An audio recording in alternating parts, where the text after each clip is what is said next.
Bienvenidas, bienvenidos al Ciudadano México. En el Ciudadano nos hemos planteado hacer un periodismo de interés social, un periodismo de causas sociales, un periodismo para liberar, un periodismo para transformar. Y en ello nos sentimos realmente contentos de conversar con alguien que ha interiorizado, pero también materializado un periodismo de transformar, un periodismo de libertad. Desde el proyecto que encabeza Canal Red, está con nosotros el fundador de Podemos, ex vicepresidente del gobierno español, insisto, director de un gran proyecto de comunicación Canal Red. Bienvenido, Pablo Iglesias, un gusto, un honor tenerte para el Ciudadano México. El honor es mío, compañero. Nosotros tenemos igual una pregunta incitando un poco el psicoanálisis como lo haces tú, y la haré en un segundo momento, pero me gustaría preguntarte una pregunta con la que inicias las conversaciones, que preguntas y yo he escuchado decenas de veces, pero no he escuchado que te la pregunten tampoco.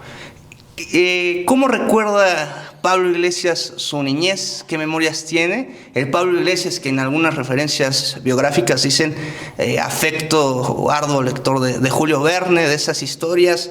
¿Qué inquietudes tenía el niño Pablo Iglesias?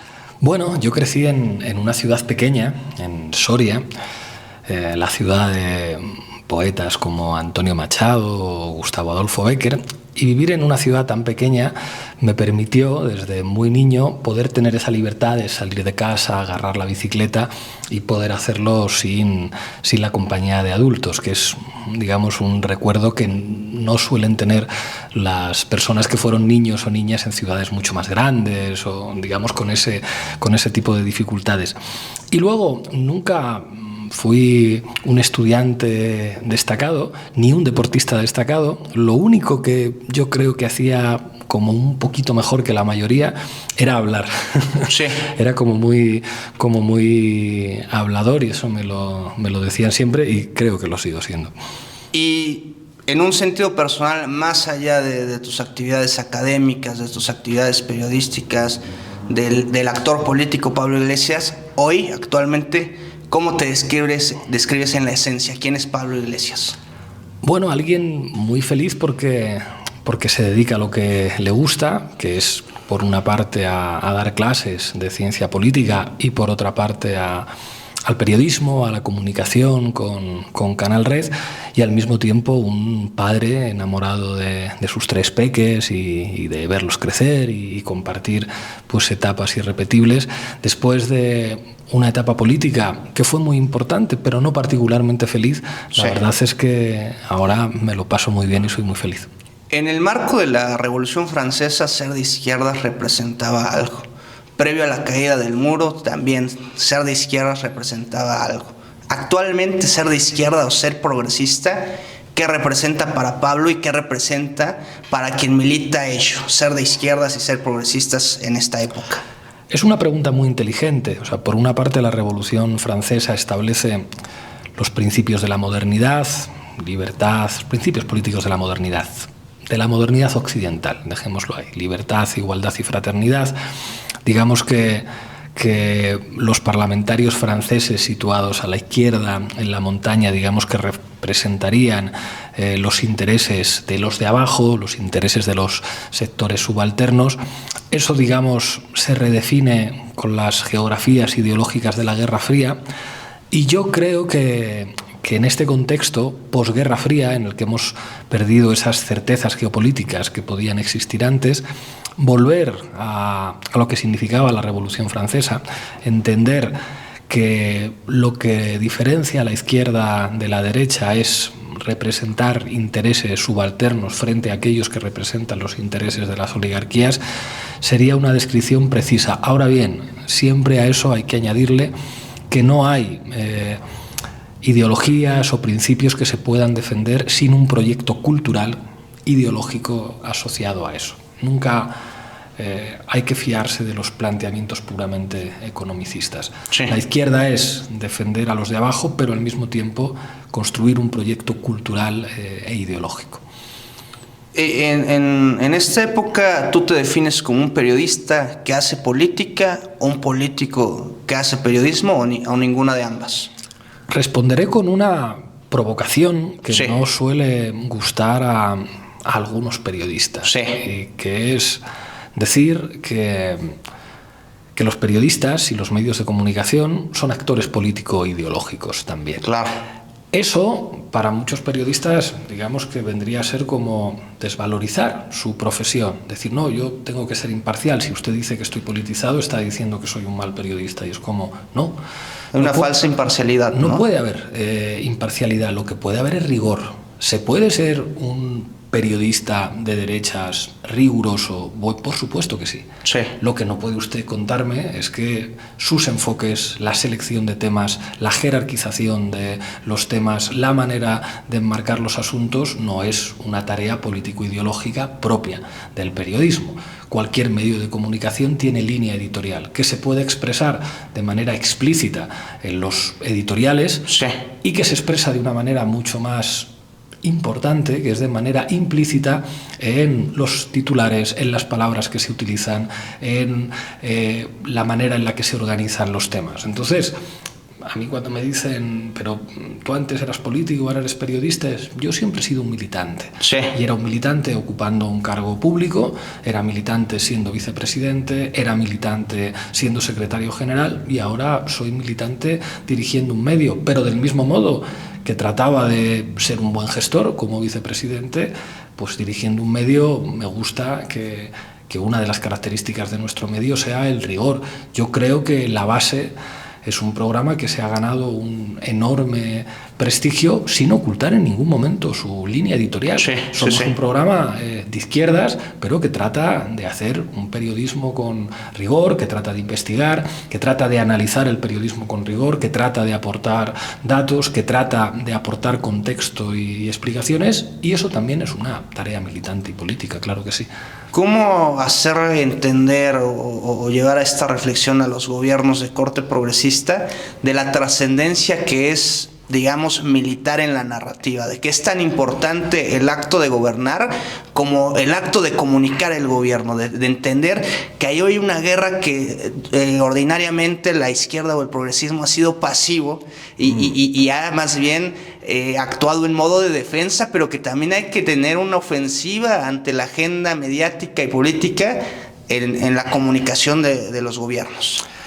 La izquierda tiene que entender que la democracia liberal no es un proyecto ideológico, sino una correlación de fuerzas. Ojo, una correlación de fuerzas que expresa básicamente la victoria de los sectores subalternos. Explico esto y aterrizamos en la cuestión comunicativa. Hay quien presenta a veces la democracia liberal como una suerte de principios que tendría que compartir todo el mundo, como una suerte de mínimo común denominador ideológico de un sistema político.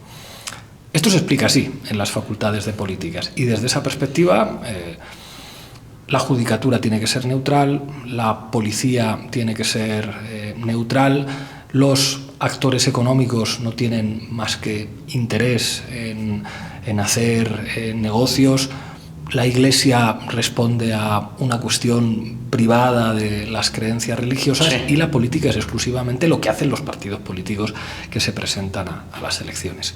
Esto es mentira. Las sociedades son un terreno de combate. La ideología es un terreno de combate. Un sistema político es un terreno de combate. Un gobierno es un terreno de combate. Que sea un terreno de combate no es nada malo.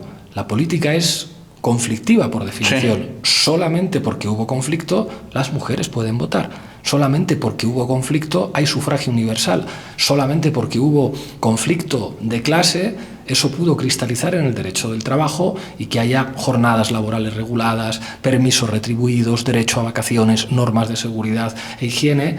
El conflicto es el fundamento de los avances sociales. Que haya democracia liberal no es el resultado de que se reúnan un grupo de liberales, es el resultado de los conflictos sociales. A partir de ahí, la izquierda tiene que entender, algo que la derecha entiende perfectamente, y es que todos los terrenos sociales son terrenos de conflicto. Sí. La derecha te puede aceptar la Constitución, pero sabe que tiene que tener su red de escuelas en las que disputar la ideología.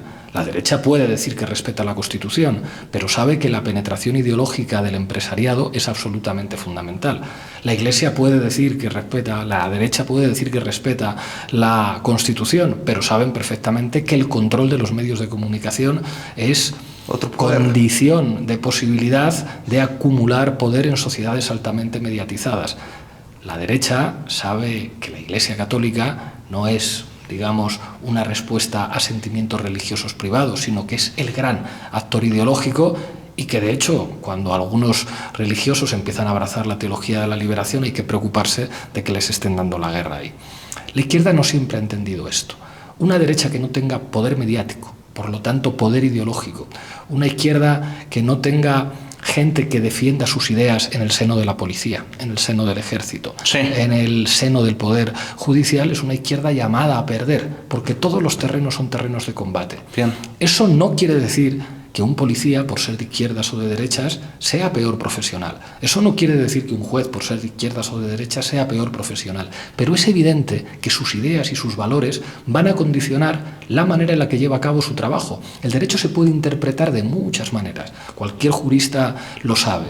La manera en la que un agente de policía ejecuta un operativo, claro que está determinada por su experiencia profesional, pero también por sus ideas y por sus valores. La manera en la que los medios de comunicación explican la realidad, pues claro que determina la manera en la que piensa mucha gente. Son terrenos de combate. Si la izquierda no está ahí, dando la pelea, dando la batalla, asumiéndolo como terreno de conflicto, tiene muy poco que hacer, y no siempre la izquierda lo entiende. ¿Qué valoración haces del ejercicio comunicativo de gobierno de los gobiernos progresistas latinoamericanos, bajo todos estos parámetros que acabas de describir? Es muy habitual escuchar a españoles que se sienten padres de América Latina y que se creen eso de que España es la madre patria. Mi cultura política dice más bien que nosotros somos hijos de América Latina, hijos políticos de América Latina. Nuestro pensamiento político ha estado enormemente influido por experiencias políticas latinoamericanas.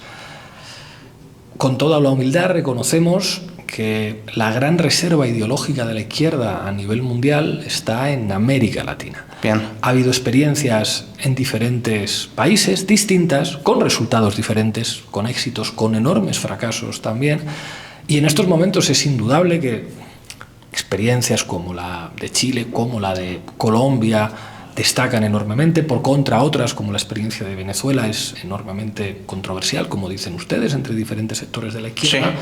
Pero a día de hoy, toda la izquierda mundial está mirando a un país que se llama México, está mirando el éxito de la gestión de un presidente, Andrés Manuel López Obrador, y las enormes expectativas que hay ante una presidenta, Claudia Sheinbaum, y el movimiento Morena y todo lo que significa la Cuarta Transformación, que ha obtenido más apoyos que los que ha obtenido jamás ningún presidente de México. Ahora mismo México se ha convertido en una de las grandes referencias de la izquierda a nivel mundial. Es un lugar en el que venimos a aprender, en el que venimos a estudiar, y estamos hablando, bueno, pues de un país con una inmensa importancia geopolítica. ¿Cuál debe ser el rol de los medios alternativos en el marco de los gobiernos progresistas? Es decir, debe haber una vocería de los gobiernos, deben hacer un periodismo con rigor que inclusive demarque la línea de lo que debe ser un gobierno progresista. ¿Cuál es el rol que deben tener estos medios alternativos en los sitios donde hay gobiernos de corte o autodefinidos como progresistas? Los medios son actores ideológicos, en tanto que actores ideológicos tienen que contribuir a definir una agenda, que es una gran tarea política. Sí. A partir de ahí, los medios de comunicación de izquierdas tienen que ser correas de transmisión equivalentes a los, digamos, boletines de los partidos. Yo creo que esa es una manera torpe de entender lo que significa la comunicación. Los medios de comunicación tienen que jugar su papel y tienen que tener su rol, que es diferente al rol que tienen que tener los partidos. Y diferente al rol que tienen que tener los gobiernos. Sí. Hay cosas que se pueden decir cuando eres periodista que no puedes decir cuando eres ministro o cuando eres presidente. Eso no quiere decir que no compartas un proyecto de sociedad. Eso no quiere decir que no estés vinculado de manera militante a una serie de objetivos sociales. Pero tu rol, tu tarea es diferente. Podría poner varios ejemplos. A veces ocurre en Canal Red, en Diario Red, que hay dirigentes del partido que dicen: mira, te mando este artículo que he escrito, y es como, no lo vamos a publicar, porque no somos el tablón de anuncios del partido, aunque sea evidente que es el partido en el que yo milito y del que he sido secretario general y el que evidentemente voto. Pero el hecho de que tú seas dirigente del partido no te da ningún derecho a pensar que tú tienes derecho aquí a publicar un artículo. De acuerdo. Nosotros pedimos los artículos a quien nos interesa pedírselos en función del tema y en función de una serie de decisiones editoriales que tomamos nosotros. Nuestro papel no es ser propaganda del partido. Para eso el partido tiene sus propios instrumentos. Nosotros compartimos un proyecto ideológico, cultural, por supuesto que sí, pero, digamos, somos otra cosa. Y precisamente por ser otra cosa, somos, a mi juicio, mucho más eficaces. Con nuestra secretaria general, con Yone Belarra, yo soy militante, pero entiendo que hay cosas que ella, como secretaria general, no le toca decir y cosas que sí puedo decir yo. Es decir, yo a veces puedo permitirme ser mucho más radical, mucho más provocador, puedo contribuir a mover la agenda mediática hasta un lugar que después le pueda facilitar las cosas a quien está jugando el rol de ser un cargo público. Eso es lo que muchas veces los dirigentes políticos les cuesta entender. El rol de aquellos que hacemos política desde los medios no es el mismo que el rol de los diputados, no es el mismo que el rol de los ministros. Hay muchos seguidores de Canal Red que pueden ser votantes de Podemos, que pueden ser muy de izquierdas, que han entendido una cosa. Cuando alguien dice, pues, se echa de menos a Pablo, estaría bien que volviera a la política, y hay gente que le dice, pero no, hombre, no, si ahora está haciendo algo mucho más útil y están haciéndolo mucho mejor políticamente Ione Belarra e Irene Montero. La gente empieza a darse cuenta que en la tarea política hay muchos frentes, hay muchos lugares en los que se tiene que trabajar, y que el rol de los que hacemos política a través de los medios, con rigor, con seriedad, digamos, como demostrando que las cosas se pueden hacer de manera seria y solvente, tenemos un papel distinto a los compañeros que hacen política en las instituciones o en los partidos. En México acontece algo que ocurre en todas partes del mundo, una plutocracia que posee los grandes medios de comunicación, los grandes medios informativos, los grandes medios televisivos, y desde ahí posiciona su agenda. ¿Cómo contrarrestar, cómo enfrentarlo desde los medios alternativos, que tienen que tener infinitamente menos presupuesto, menos exposición, menos capacidad de audiencias que los grandes, insisto, las plutocracias, los grandes poderes económicos, a través de sus grandes medios de comunicación? Bueno, siendo conscientes de que la correlación de fuerzas es la que es, y que lo de que David puede vencer a Goliat con una honda es una historia hermosa, lo que no se verifica muchas veces en la historia, pero a partir de ahí diciendo, bueno, hay oportunidades. El desarrollo tecnológico de nuestra época ha generado la opción de que con menos recursos, actuando en las redes sociales, en Internet, con apoyos ciudadanos, se pueden armar medios de comunicación que obviamente van a tener sus límites y no pueden contar con los niveles presupuestarios y organizativos de los grandes monopolios mediáticos, pero que pueden hacerse respetar. Y hay ejemplos que lo prueban, no solo nosotros mismos. Nosotros vemos fenómenos mediáticos en México, los periodistas, por ejemplo, que básicamente, digamos, hablando a un ordenador, han logrado convertirse en referentes mediáticos fundamentales. Antes hablábamos off the record, me señalabas una cosa muy sensata, que es como no es lo mismo tener un medio de comunicación que tener youtuberos, gente que hace... Es verdad, pero no es menos cierto que ahora la tecnología permite que con menos recursos se pueda ir construyendo un espacio mediático alternativo que va creciendo. Y luego es fundamental aspirar a todo, aspirar a conseguir recursos económicos, aspirar a crecer, aspirar a desafiar a los grandes bloques de poder mediático. Se habla de las conferencias mañaneras del presidente López Obrador, del expresidente López Obrador, que ahora replica la presidenta Sheinbaum, como un hito en la forma comunicacional. Quizá a veces el análisis perdiendo de vista la carga exitosa que tienen esos ejercicios a partir del liderazgo carismático de quien comandaba esos ejercicios, que fueron no solamente el gran acto de comunicación, sino uno de los grandes actos de gobierno mismo. ¿Es en sí misma la mañanera una herramienta ineludible de éxito total? Es decir, sí, los gobiernos de Chile, los gobiernos progresistas en general, el de Brasil, el de Colombia y demás, instalaran la mañanera, ¿cabría el mismo éxito o es un ejercicio también codependiente a la carga que el líder carismático puede imponer en la forma de comunicar? No lo sé. ¿Qué quiero decir con este no lo sé? Las dos respuestas en su radicalidad extrema, seguramente las dos opciones en su radicalidad extrema serían falsas. La mañanera solo, exclusivamente, únicamente puede funcionar con López Obrador. Bueno, ya estamos viendo que no. Sí. Está funcionando las mañaneras con Claudia, con otro estilo, digamos, como adaptado a una personalidad distinta, a un estilo político distinto. Las mañaneras son el equivalente al periódico. Son un mecanismo comunicativo universal que podrían aplicar seguramente tampoco. Creo que con cierta flexibilidad hay que entender que lo que logró López Obrador con las mañaneras fue establecer un dispositivo de comunicación directa con la ciudadanía, capaz además de condicionar notablemente la agenda mediática de un país muy particular, muy especial, como todos, pero quizá un poco más, como es México, y que las mañaneras ya forman parte de la cultura política de México y que tampoco le iban a permitir a Claudia Sheinbaum privar a la gente de un espacio como ese que está adaptando y que yo creo que le está funcionando muy bien. Lo importante no es cómo se llame, cómo se termina de definir. Lo importante que yo creo que ha entendido el anterior y el actual gobierno de México es lo crucial que es disputar el relato y asumir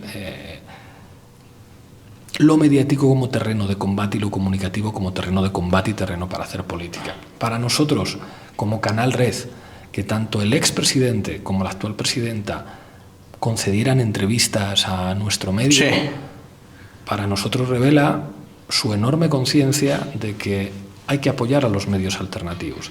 Porque cuando AMLO y Claudia Sheinbaum dan una entrevista a Canal Red, lo que están haciendo es ponernos en agenda, están haciendo que los medios grandes tengan que ir a escuchar lo que han dicho sus presidentes en nuestro medio. Y es, digamos, como una apuesta muy inteligente, estratégica por su parte, de entender que cuando se tiene poder político de enunciación, se pueden hacer también gestos que contribuyen a redefinir el escenario mediático. Con esas entrevistas que nos concedieron, nosotros avanzamos muchísimo en este país, en América Latina, en España. Muchos periodistas de medios grandes es ¿cómo conseguís vosotros las entrevistas? Bueno, porque hay una conciencia en México de que hay que apostar por medios como el nuestro. Eso, digamos, ese espíritu de entender que lo mediático es un terreno de combate, creo que es lo fundamental de lo que ha conseguido la 4T. En ese mismo sentido, ¿qué brecha de oportunidad te encuentras para los medios alternativos en su desarrollo comunicacional en México, teniendo ya estos dos antecedentes que ejemplificas respecto a las entrevistas que tanto el expresidente López Obrador como la actual presidenta Claudia Sheinbaum dieron a Canal Red? ¿Cuál es la brecha de oportunidad para los medios alternativos y cuál debería ser el rol de esos medios alternativos? Una cosa que a nosotros nos sorprendió enormemente cuando fundamos La Base y después Canal Red, nos sorprendió porque no lo imaginábamos, fue el enorme seguimiento que tenía en América Latina y en particular en México. Eso revelaba que había una demanda de algo como lo que estábamos haciendo, ¿Qué nos gustaría ahora? ¿Por qué estoy viniendo a México con frecuencia? Porque me gustaría establecer alianzas con gente, digamos, que se mueve en nuestros parámetros, que entiende la comunicación como nosotros, los estilos comunicativos como nosotros, de poder hacer algo juntos. Pero una alianza, digamos, y es algo que has comentado, Ina, también. Gran parte de la audiencia que tiene el proyecto Canal Red es una audiencia latinoamericana y en esa su mayoría una audiencia mexicana. Un proyecto, digamos, ¿podría haber la posibilidad de tener un Canal Red en México, Pablo? Me gustaría mucho y bueno, estamos hablando con compañeras y compañeros mexicanos, porque eso hay que hacerlo con gente de acá, para que ojalá en un tiempo podamos lanzar alguna propuesta en esa dirección. Bien, pues esperemos que se materialice por el bien del progresismo. ¿Qué representa la doctora Claudia Sheinbaum Pardo como presidenta de izquierdas, como presidenta del progresismo en la región latinoamericana, en la región americana? ¿Qué representa su figura para los gobiernos progresistas de Latinoamérica? Yo creo que ahora hay que darle unos meses, como acaba de hacer su toma de protesta, como dicen acá, su toma de posesión, como decimos nosotros, acaba de empezar. No hace ni un mes, hace menos de un mes. Yo creo que las expectativas son enormes.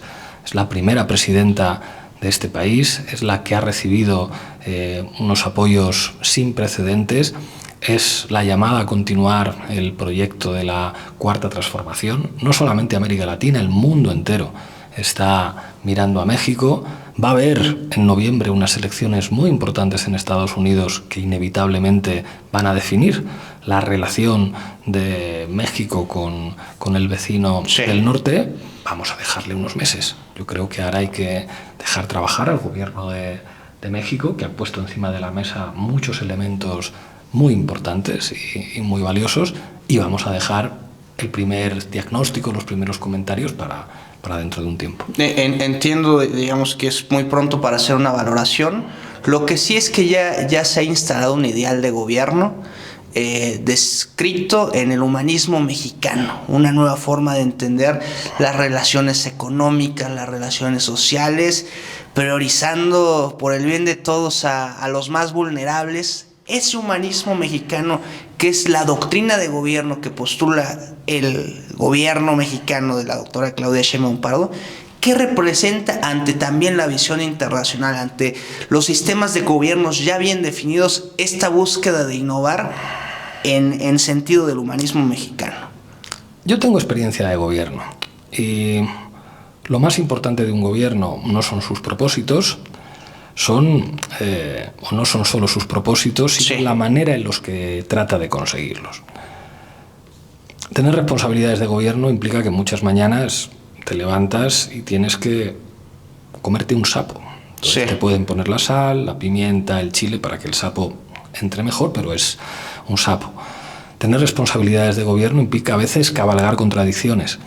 Implica operar con correlaciones de fuerzas difíciles y cambiantes. Entonces, el optimismo respecto a los propósitos, la voluntad de continuar una serie de políticas redistributivas que no tienen precedentes en la historia de México son buenos, pero creo que es muy importante asumir que van a venir dificultades. El gobierno va a tener dificultades. Y la grandeza, en este caso de una presidenta, o sus aciertos, van a depender no tanto de sus buenos propósitos, sino de su capacidad de afrontar con inteligencia, para llegar precisamente a esos propósitos, las dificultades con las que inevitablemente se va a encontrar. En esta experiencia de gobierno me interesaría ahondar. El gobierno, en términos jurídicos, gobierna o indica o instruye las acciones de gobierno a su burocracia. El gobierno gobierna a través de la burocracia. Se ha hecho una renovación política de cuadros políticos en el régimen de la Cuarta Transformación, no así de cuadros administrativos. Es decir, el proceso ha sido, o la toma del poder político ha sido tan inmediata que estos procesos de construir burocracias con carácter o características progresistas no ha sido asentado. Una, ¿es deseable, es posible que la burocracia mantenga un ideal o una línea o un parámetro de ejercicio de gobierno en torno al progresismo o en torno a lo que hoy se plantea como la cuarta transformación? Y otra, ¿cómo caminar hacia esa consecución? A veces en una entrevista, cuando te preguntan en un país que no es el tuyo, hay que reconocer que no sabes. Yo no tengo capacidad suficiente para responder a la pregunta de qué hay que hacer con la forma Estado, con la administración, con el aparato burocrático en México, para que actúe de una manera más eficaz respecto a los propósitos de la cuarta transformación. Puedo contestar generalidades teóricas. Pero, o en el caso del gobierno, de los gobiernos donde has participado. Pero digamos, haciéndola como más, sin pretender yo decir que tienen que hacer en México, porque eso no lo sé y no me corresponde. Claro. Pero sí entender que la acción política, igual que tiene que dar la batalla en el terreno mediático, tiene también que reequilibrar las correlaciones de fuerzas en otros terrenos. Uno muy evidente es la judicatura, y creo que aquí se ha entendido que democratizar la judicatura es algo positivo para el funcionamiento de la separación de poderes y el mejoramiento de la democracia. Implica lógicamente una batalla, porque los sectores más reaccionarios, más privilegiados, más conservadores del poder judicial se resisten con uñas y dientes, como en todos los lugares, pero seguramente cualquier proceso de transformación implica pues remover algunos obstáculos que generan las propias dinámicas burocráticas en un país en el que seguramente pues las décadas y décadas de dominio priista pues han podido generar en unos aparatos administrativos que a lo mejor no están a la altura de las expectativas populares depositadas en los votos. Pero esto que digo es una generalidad. Entonces, como no es muy difícil de decir, no tengo yo la capacidad para aterrizar esta obviedad en lo concreto, estoy convencido que los dirigentes de Modena y del gobierno tendrán un plan más preciso en la cabeza. Ya en el cierre de la entrevista, un par de preguntas en el contexto de tu país, en el contexto de España. El presidente López Obrador, a unos meses de haber asumido el expresidente su gobierno, y en el marco de la conmemoración de los 200 años del México independiente, entrega una carta al gobierno español, en el que le pide, en el afán simbólico del resurgimiento de dignidad, una disculpa por los agravios materiales y simbólicos que conllevó el periodo de la colonización, de la conquista, de la invasión. Una carta que no le responden en las vías diplomáticas, que filtran también a la prensa, que caricaturizan un poco el reclamo que hace el presidente, y un perdón que no llegó. Eso en un momento. En un segundo momento, la presidenta actual, la doctora Claudia Sheinbaum Pardo, invita al presidente del gobierno español, Pedro Sánchez, a la toma de protesta de su gobierno en los marcos de gobiernos republicanos, en los marcos de las democracias, a la cual también batea la invitación y se crea una narrativa de desprecio a la aparente diplomacia que debería tener el gobierno de Sheinbaum por no invitar al rey Felipe. ¿Qué representa en los marcos de un ciudadano español esas relaciones monárquicas? ¿Qué piensas del perdón, de la disculpa que no llegó de parte del gobierno español, producto de este simbolismo que creo es valioso para el pueblo mexicano, para los pueblos indígenas, para los pueblos de Latinoamérica? ¿Y qué piensas de que no haya venido el presidente Pedro Sánchez a la toma de protesta de Claudia Sheinbaum? La memoria es un terreno de combate político. ¿Qué quiere decir que es un terreno de combate político? Que la memoria no tiene que ver con el pasado. La memoria tiene que ver con el presente y con el futuro. La memoria sirve para definir un tipo de conciencia nacional y sirve para definir un proyecto de país y de nación hacia el futuro. ¿Qué quiero decir con esto?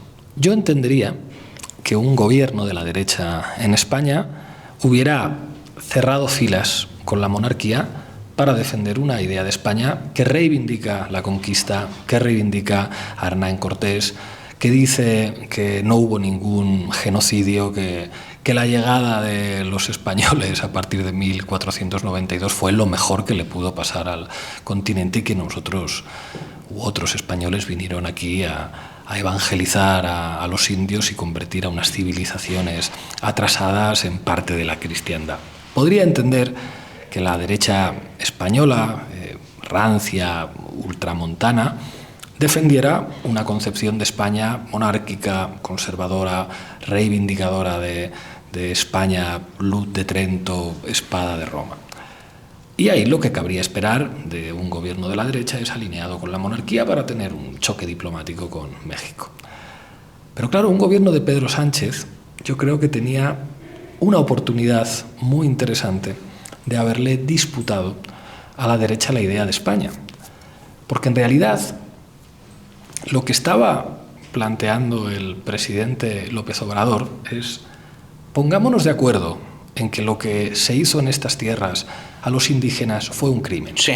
Eso no implica reparaciones económicas. Claro. Eso implica consensuar un discurso que tiene validez en el presente, porque lo que está diciendo es: esa subalternidad heredada en este país donde todavía el color de tu piel o tu origen indígena implica una discriminación, sí, que España pida perdón, que el México criollo pida perdón, todos juntos, que es lo que estaba planteando López Obrador, nos permite encarar un horizonte, digamos, de reencuentro, de amistad política, sí, de mejores relaciones diplomáticas. Eso momento habría sido inteligente. Pedro Sánchez podría haber dicho a la monarquía: ustedes no tienen ninguna potestad para contestar a nuestra carta, son una institución puramente simbólica y, si me apuran, decorativa, el gobierno español va a contestar. Y vamos a rectificar, además, algo que se señala en la Constitución, pero que no es obligatorio. La Constitución española dice que la monarquía ostentará la máxima representación internacional de España, en especial en la comunidad cultural, que se señala como hispanidad. Pero eso es una provocación. Las naciones latinoamericanas han nacido básicamente después de expulsar militarmente a los monárquicos. Decirles a los latinoamericanos en la Constitución española que van a tener que asumir como representante del sí, Estado español al rey, cuando son naciones que nacen en oposición sí, a la monarquía española, es una abierta provocación constitucional. Si Pedro Sánchez tuviera asesores que le dijeran esto en un contexto en el que América Latina es una superpotencia emergente, es la gran comunidad cultural en castellano, España hace mucho tiempo que dejó de ser el lugar en el que había más hablantes de la lengua castellano, podría haber visto esto como una oportunidad para construir en torno a sí valores republicanos que facilitarían una amistad con los pueblos y las naciones latinoamericanas. Y en lugar de eso decidió alinearse con los planteamientos rancios de la derecha y de la propia monarquía, que ya ha demostrado en más de una ocasión su voluntad de provocar. ¿Qué es lo que ocurrió en la toma de posesión de Gustavo Petro? ¿Era aceptable que cuando el presidente Petro dice que saquen la espada de Bolívar, el rey de España, a diferencia del resto de jefes del Estado que le acompañaban, no rindiera el respeto del Estado español a la espada de Bolívar y se quedara sentada? Es una provocación. Es evidente a lo que juega la monarquía sin tener competencias para eso. Porque el rey de España en esa ceremonia representa al Estado español. Si un jefe de Estado dice que sale la espada de Bolívar, usted se pone de pie, aunque no le guste Bolívar. Usted no tiene autoridad para hacer política. Usted tiene que representar a un Estado. El gobierno tenía una oportunidad de haber redefinido las relaciones con América Latina y haber dicho: no representa el ministro de Exteriores o no representa el propio presidente del gobierno. Al alinearse con una monarquía que hace más política de la que le corresponde en España y con la derecha, básicamente lo que hace es regalar el terreno ideológico a los adversarios de la izquierda. Consigue convertir el yo soy español, español, español en política de Estado, cuando eso solamente beneficia a la derecha. No es solamente una cuestión ética, es una cuestión de talento político a la hora de establecer cuáles tienen que ser tus aliados. Si España no establece buenas alianzas con América Latina y en particular con México, nos va a ir mal al conjunto de los españoles. No actuaron con inteligencia. La propuesta de López Obrador era muy sensata para hacer una restitución con valor en el presente para los indígenas, en el que la petición de perdón era conjunta, de lo que representaba tanto la España colonizadora como el México criollo, que también persiguió y reprimió a los indígenas. Y en ello también la valoración de que no haya asistido el presidente Pedro Sánchez a la toma de protesta de Claudia bajo este argumento de no invitar al rey Felipe. ¿Qué piensas al respecto? Bueno, pues que eso más que acercar, aleja. Por suerte hubo algunos diputados españoles, entre ellos Irene Montero, estuvo Gerardo Pisarello de los Comunes también, estuvo Javier Sánchez de Podemos también, en la que, bueno, al menos hubo españoles que representan también a una parte de la soberanía popular. Estamos hablando de diputados que estuvieron aquí respetando a un Estado, y creo que el presidente y su gobierno se equivocaron. Pues agradecerte mucho, Pablo, tu tiempo, tu conversación. Esperamos con gran ánimo, como militantes de la narrativa progresista, la pronta instalación de Canal Red en México. Este es El Ciudadano, esta es tu casa, Pablo. Gracias, compañero, un honor. El Ciudadano México, comunicar para transformar, comunicar para liberar. Nos vemos en la próxima. Muchas gracias.